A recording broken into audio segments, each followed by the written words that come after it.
Subukan natin sa dagdagan ng konti, speed 2. Yan. Kita mo, pagka pinatrattle ko pa lang, yan, oh. Misikad yung 2.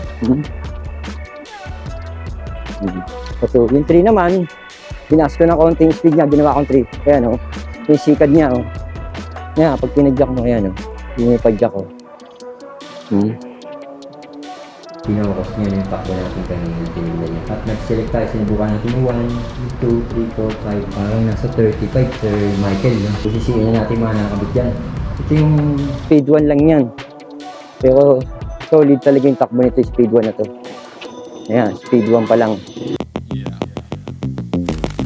Testing naman natin ngayon. Ayan, si T24. Medyo mas malaki to kaysa doon sa unang tinesting natin. At mga idol, nakaset tayo sa speed 1 pa lang to. Pero hanggang 5 daw to, itong speed nito, no, si T24. Hindi tayo makapagpatodo kasi gawa nung may sumusulpot minsan. Medyo sundot-sundot lang muna to. Okay siya, oh, yung alog niya, oh. Shock niya, oh. Panalo. Ayan, sinubukan naman natin yung speed 1 lang. Medyo mabagal tayo.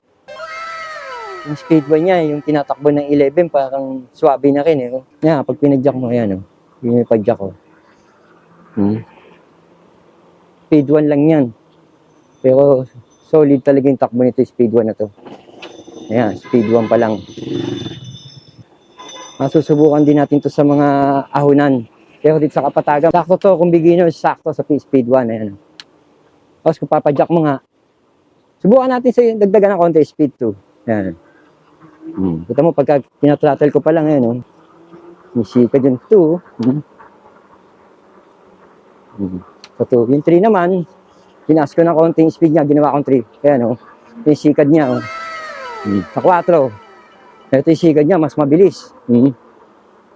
Sa 5, mas lalo hataw. Ayan, oh. Wow!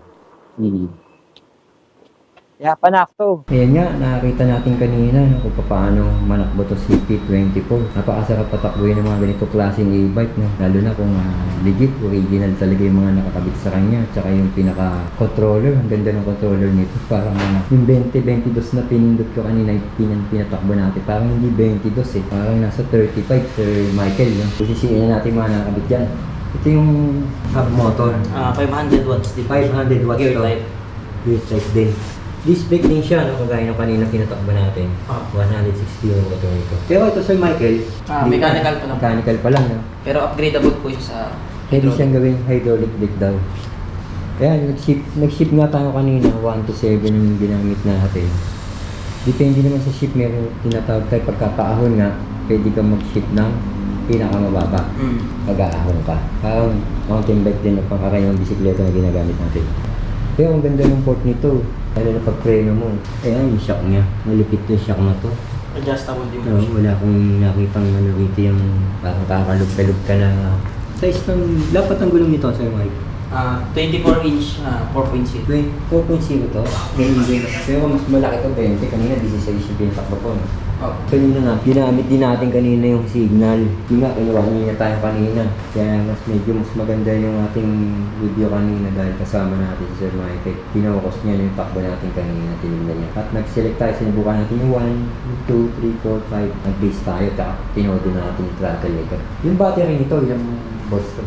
48 volts, 15A. Dito pala tinatanggal to, dihatak dito. Pataas. Dito po siya. Pataas pa yan. Kaya pataas naman to. Yung kanina nakita natin, dito sa top tube, ito, pataas. Yeah, tumitimbang ng ano to? Nasa 35 din po. 35. Kagaya din yung sa kanina. No? Ito kagandahan, ito yung monitor niya. Basic lang din ganun. Basic lang din. Full charge pala to. Ayan yung 1, 2, 3, dali lang pindutin ito. At basic na yung mga nakalagay dito. Ito naman yung mag-hazard ka. Ayan yung busina niya. Busina niya kanina. Kano price nito? 68,500 pesos. Dito sa EV Supreme, may installment payment sila dito. Wala pa kayo ma'am home credit dito, no? Ano pa lang? Pero may bilis na po. Bilis pa lang, meron na sila mga idol. May nag-comment sa akin na nakaraan nung unang vlog ko dito eh. Meron sila installment bill is. Tapos meron tayo nasa TikTok din tong video natin, yung unang vlog natin dito sa EV Supreme nasa TikTok. Medyo marami rin itatanong doon. Sasagutin din natin yung ibang unang vlog natin dito kay EV Supreme. Ngayon nga, nakita nyo na si T24.